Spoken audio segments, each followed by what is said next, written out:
تو اسی طرح آپ عید کا انتظار اور استقبال کریں گے اور وہ چاند سے ہوگا. چاند دیکھنے کا اہتمام کریں کسی کھلی جگہ پر یا کسی اونچی جگہ پر یا جو بھی ممکن ہو، جس حد تک ممکن ہو. اور جب چاند نظر آ جائے تو اس کے بعد مسنون دعا پڑھیں، اور وہ ہے اللہم اہلہ علینا بالامن والایمان والسلامت والاسلام لما تحب وترضى ربی وربک اللہ.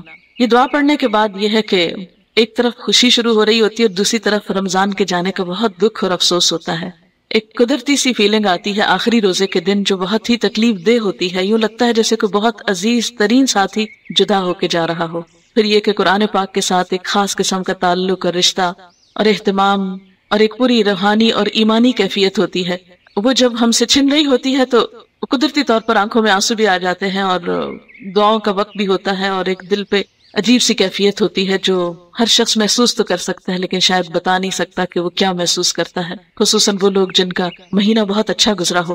بہرحال اس وقت یہ دعا مانگے کہ اللہ تعالیٰ آئندہ رمضان بھی آپ کو صحت اور عافیت اور ایمان کی ترقی اور بلندی کے ساتھ نصیب کرے اور نیکیوں کے موقع یہ بار بار زندگی میں آئیں.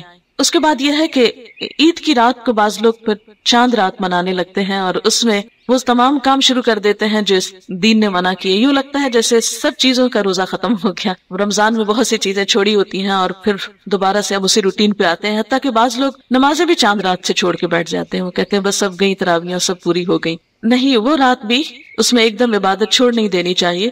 اس میں آپ اپنی نماز کو بہت اچھے طریقے سے پڑھیں، خوب دعائیں مانگیں. تو اب ایسا نہ ہو کہ آپ ادھر ادھر بازاروں میں گھوم کے وقت ضائع کر دیں، یا بازار میں بھی ضرورت کے لیے جانا کوئی منع نہیں ہے، آپ ضرورت کے تحت جا سکتے ہیں، لیکن بلا ضرورت گھومنا پھرنا منع ہے. نبی صلی اللہ علیہ وسلم نے مساجد کو احب البلاد کہا ہے کہ اللہ تعالیٰ کے شہروں میں سب سے زیادہ پسندیدہ، یعنی جگہوں میں پسندیدہ ترین جگہ، اور بازار کو سب سے بدترین جگہ کہا ہے. ہم یہ دیکھیں کہ مسجد میں ہمارا دل کتنا لگتا ہے اور اس پہ جانے کا اہتمام کتنا ہوتا ہے، اور بازار میں ہمارا دل کتنا لگتا ہے ہم سب جانتے ہیں. بہرحال ضرورت کے تحت بازار جانا منع نہیں ہے، آپ جا سکتے ہیں، لیکن عام طور پر یہ دیکھنے میں آیا کہ بہت سے لوگ چاند رات کو ضرورت کے تحت نہیں جاتے، محض شغل میلے کے لیے جاتے ہیں، اور اس میں بعض اوقات بہت سی خرابیاں اور خرافات بھی دیکھنے میں آتی ہیں. یہاں کو تو مجھے معلوم نہیں، لیکن میں تو اپنے پچھلے تجربے کو سامنے رکھ کر بات کر رہی ہوں. تو ایسا کرنا جو ہے وہ درست نہیں ہے، پسندیدہ نہیں ہے. اس میں اگر مہینہ بھر آپ رمضان میں عبادت میں مصروف رہے اور عید کی کچھ چیزیں ابھی آپ کی رہتی ہیں تو آپ ضرور جائیے، شوق سے اپنی ضرورت پوری کیجیے اور پھر واپس آئیے اور وقت پر سونے کی کوشش کیجیے. عید رات کو اگر آپ کو جاگنا ہے تو کسی عبادت کے لیے تو جاگے، اور اس کی کوئی مخصوص عبادت نہیں ہے، نوافل وغیرہ آپ ادا کر سکتے ہیں، لیکن اس کے بعد یہ ہے کہ آپ کو جلدی سو جانا چاہیے تاکہ آپ سویرے جلدی اٹھ سکیں، کیونکہ صبح میں کرنے والا کام جو ہے وہ آپ کو تیار ہونا ہے نماز کے لیے، اور اس میں زیب و زینت کا اہتمام کرنا ہے. لیکن یہ کہ مردوں کو جیسے ریشمی لباس کے پہننے سے منع کیا گیا ہے، لیکن یہ کہ عورتیں ریشمی لباس پہنے، نہائیں، غسل کریں، اور پھر نماز پہ جانے سے پہلے تک فطرانہ ادا ہو جانا چاہیے. نماز سے پہلے اگر ادا کریں گے وہ تو فطرانہ ہوگا، اور اگر بعد میں کریں گے تو وہ صرف صدقہ ہوگا. تو اس میں یہ ہے کہ آپ فطرانہ جو ہے اس کو ادا کرنے کا اہتمام کریں. بلکہ میں تو یہ چاہوں گی کہ آپ لوگ ابھی سے ہی اپنا فطرانہ نکال دیں تاکہ جن لوگوں کو ضرورت مندوں کو کھانا بھیجنا ہے آپ کو، یعنی اس میں بہتر تو یہی ہے کہ آپ اجناس میں سے کچھ بھیجیں، لیکن اگر نہیں تو پیسے کی شکل میں بھی مدد کی جا سکتی ہے. لیکن یاد رکھیے یہ غریبوں کا حق ہے جو انہیں وقت سے پہلے پہنچ جانا چاہیے کہ وہ بھی اپنے لیے عید کی کوئی خوشیوں کا اہتمام کر سکیں. بعض اوقات یہ ہوتا ہے کہ فطرانہ جیب میں ہوتا ہے اور آپ نماز میں چلے جاتے ہیں اور وہ رہ جاتا ہے، بھول بھی سکتے ہیں. تو اس بھول چوک سے بچنے کے لیے بہتر ہے کہ آپ اس سے پہلے ہی یہ سب کر لیں. پھر یہ ہے کہ نماز سے پہلے اس عید پر کچھ میٹھا کھانا جو ہے وہ مسنون ہے. نبی صلی اللہ علیہ وسلم عید الفطر میں نماز پر جانے سے پہلے طاق عدد میں کھجوریں تناول فرماتے تھے. اگر کھجور موجود ہو تو بہت اچھا ہے، 1 کھجور یا 3 کھجور یا 5 یا 7 جو بھی آپ پسند کریں، جتنا بھی کھانا چاہیں، لیکن آپ کا طریقہ یہی تھا. اور کھجور جو ہے بہترین میٹھا ہے، نیچرل. اس کے بعد یہ ہے کہ اگر کھجور نہ ہو گھر میں تو آپ کوئی بھی میٹھی چیز کھا سکتے ہیں، لیکن بالکل فاسٹنگ حالت میں نہیں جائیے، کچھ نہ کچھ کھا کر جائیے. پھر جب آپ گھر سے نکلیں گے تو تکبیروں کا خاص اہتمام کرنا ہے. جیسے آپ حج کے لیے جاتے ہیں، عمرہ کا احرام پہنتے ہیں، تو آپ ساتھ ہی کیا پڑھنا شروع کر دیتے ہیں؟ لبیک اللہم لبیک. تو بالکل اسی طرح جب عید ڈے پر آپ نکلیں گے تو نکلتے ہی ساتھ کیا پڑھیں گے؟ اللہ اکبر لا الہ الا اللہ واللہ اکبر وللہ الحمد. یعنی اللہ تعالیٰ کی حمد و ثنا آپ کریں گے اور اللہ تعالیٰ کی بڑائی بیان کریں گے. ایک اور تکبیر ہے اللہ اکبر کبیرہ والحمد للہ کثیرہ وسبحان اللہ بکرۃ واصیلا. پھر یہ کہ نماز کے لیے ایک راستے سے جانا اور دوسرے سے واپس آنا مسنون ہے. نہیں جب آپ گھر سے نکلے تو ایک راستہ اختیار کریں، جب واپس آئے تو دوسرے سے لوٹیں۔ پیدل جانا زیادہ بہتر ہے، لیکن سواری بھی ممانعت نہیں ہے، کیونکہ روایات میں آتا ہے کہ ہر گلی بازار کے کونے پر فرشتے کھڑے ہوتے ہیں اور وہ عید کے لیے جانے والوں کے لیے دعائیں کرتے ہیں اور ان کا استقبال کرتے ہیں۔ پھر اسی طرح یہ ہے کہ خواتین کو بھی عید کے لیے نکلنا چاہیے۔ اس میں بخاری کی ایک حدیث ہے، حضرت حفصہ بنت سیرین بیان کرتی ہیں کہ ہم اپنی لڑکیوں کو عید کے دن باہر نکلنے سے منع کیا کرتے تھے۔ پھر ایک عورت بصرے میں آئی اور بنی خلف کے محل میں اتری، میں اس سے ملنے گئی۔ اس نے بیان کیا کہ اس کے بہنوئی نے حضور صلی اللہ علیہ وسلم کے ساتھ 12 جہاد کیے تھے اور 6 جہادوں میں اس کی بہن بھی آپ کے ساتھ تھی۔ اس سے بھی پتہ چلتا ہے کہ خواتین عملی زندگی میں کس طرح ساتھ دیا کرتی تھی، خصوصاً مشکل وقتوں میں۔ وہ کہتی ہیں کہ ہم بیماروں کی خدمت کیا کرتی تھی، زخمیوں کی مرہم پٹی، علاج معالجہ۔ اس نے حضرت صلی اللہ علیہ وسلم سے عرض کیا، یا رسول اللہ صلی اللہ علیہ وسلم، کیا ہم میں سے کسی عورت کے پاس دوپٹہ یا چادر نہ ہو تو کچھ قباحت تو نہیں اگر وہ عید کے لیے نہ نکلے؟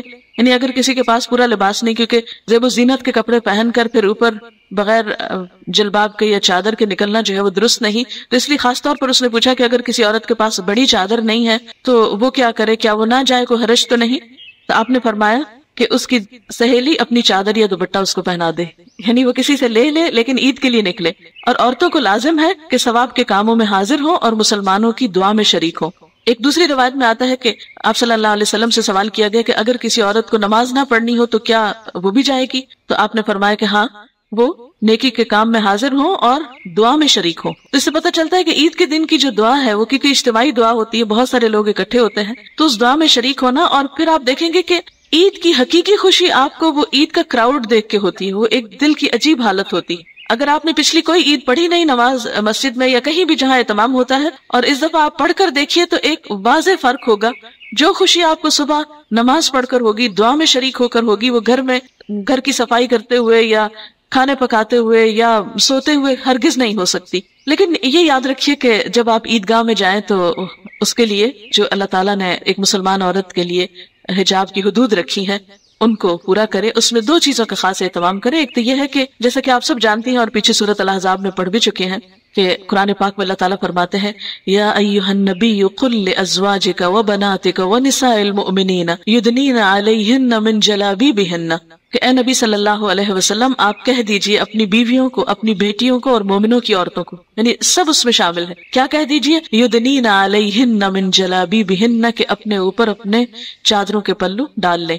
یعنی اس کا یہ مطلب ہے کہ گھر میں جو قمیص شلوار پہنتے ہیں وہ باہر کا لباس نہیں ہے، باہر نکلنے کے لیے آپ کو جلباب کی ضرورت ہے، جس کو آپ عبایا کہتے ہیں یا برقع کہتے ہیں یا گاؤن کہتے ہیں یا کچھ بھی، کھلی چادر ہو اس کو لپیٹیں، یا پھر آپ سی کر جیسے گاؤن کی شکل میں جو سہولت ہو کہ جس سے آپ سمجھے کہ آپ کمفرٹیبل ہیں، موومنٹ آپ کی آسان ہے۔ لیکن یہ یاد رکھیے کہ گھر کا ڈریس ایک مسلمان عورت کا اور باہر کا ڈریس جو ہے اس میں فرق ہے۔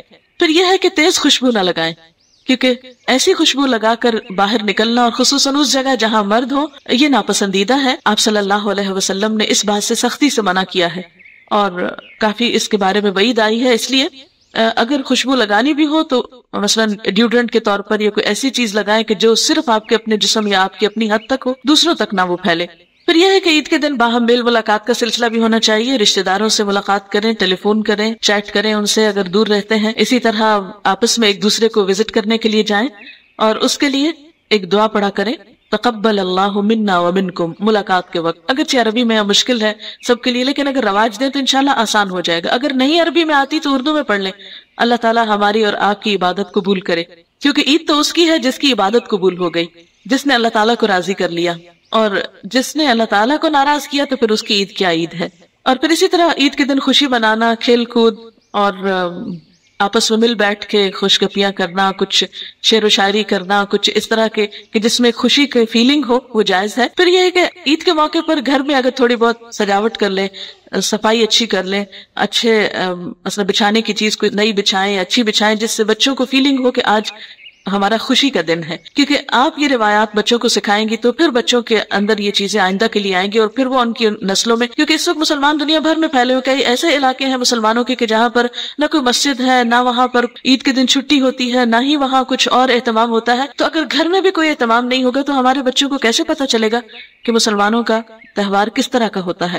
اور پھر عید منا کر اگلے دن سے یا پھر اس کے بعد جس دن سے بھی آپ چاہیں، لیکن شوال کے اندر روزے رکھنے کا اہتمام ضرور کیجیے، کیونکہ یہ جو 6 روزے ہیں عید کے بعد کے، ان کے بارے میں حدیث میں آتا ہے کہ عید کے بعد شوال کے مہینے میں جو شخص 6 روزے رکھے گا اللہ تعالیٰ سال بھر کے روزوں کا اس کو ثواب دے گا. تو اس لیے اس کا اہتمام، اس کی نیت اور ارادہ ابھی سے کریں. آپ دیکھیں کہ مہینہ گزر گیا، کیا پتا چلا؟ کچھ بھی پتا نہیں چلا. اور اگر آپ تھوڑا سا اپنے ساتھ پکے ہو جائیں گے تو اگلے 6 روزے رکھنا بھی کچھ مشکل نہیں. اور اس کے ساتھ ہی کہ پھر جو آپ کے قضا روزے ہیں وہ بھی آپ رکھنے کا اہتمام کریں. اس کے لیے سال بھر میں آپ رکھ سکتے ہیں. اگر شوال میں ہی پورے ہو جائیں تو بہت اچھا ہے. وآخر دعوانا ان الحمد للہ رب العالمین. سبحانک اللہم وبحمدک نشہد ان لا الہ الا انت نستغفرک ونتوب الیک. والسلام علیکم ورحمۃ اللہ وبرکاتہ.